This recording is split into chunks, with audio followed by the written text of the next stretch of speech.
Hey, Jeff Munn, creating extraordinary futures. Founders, have you ever said something like, gosh, I wish my team would take more ownership. I wish my team would lead. I wish I didn't have to micromanage my team. Well, this week I'm going to talk about the real issue with your leadership team.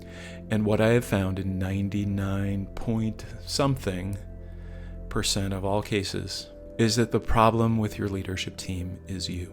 Now, what do I mean by that? I can hear you saying, well, what do you mean? This person won't take action, or this person, I've been asking them to do this thing for months and they never do it. What's going on with that? How could that be about me? Well, here's what I see. Here's what I run into over and over again. I see three things that leadership teams struggle with, and they can all be traced back to you, and I'll come back to that. The first is, you got the wrong person in the job, and chances are what that shows up as, you fired this person too late, or maybe you haven't fired them at all, right? So it could be the friend who was a jack of all trades that you brought in at the beginning of the business. It could be the person that you brought in to handle financial issues. Maybe it was a bookkeeper when you were at 5 million and now you're at 50 million and you need a CFO. This is the second one. When you're at 50 million, you should not be hiring a $50 million CFO.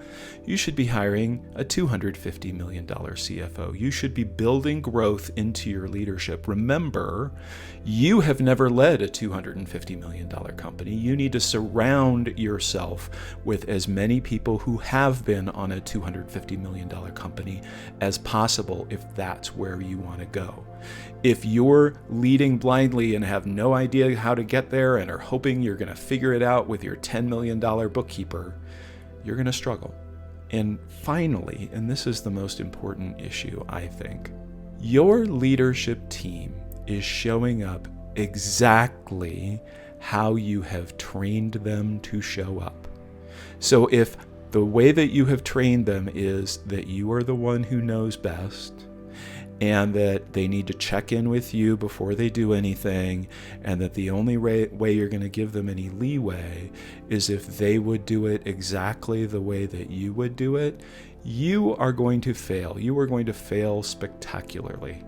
What this requires of you is giving up control. You have a choice. When you are growing a company, the choices are maintain control and don't grow, because you only know what you know, and you know your expertise, you know what's required, you know your leadership at your current level of success.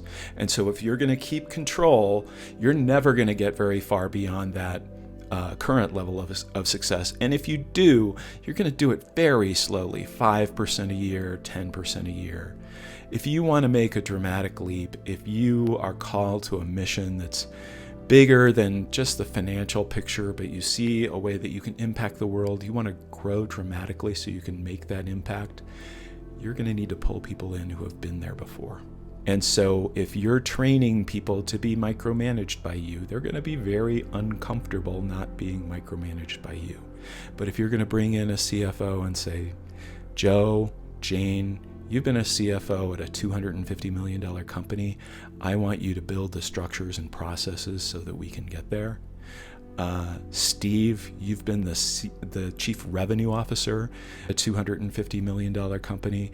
I want to have the structure and processes so that we can get there. And then let them run. So you can maybe give them 3 guiding principles. This is what we stand for. This is who we are in the market. And the rest is up to you, my leadership team. And I am willing to stand back and watch you and be amazed by your success. That is when you're going to move to the next level.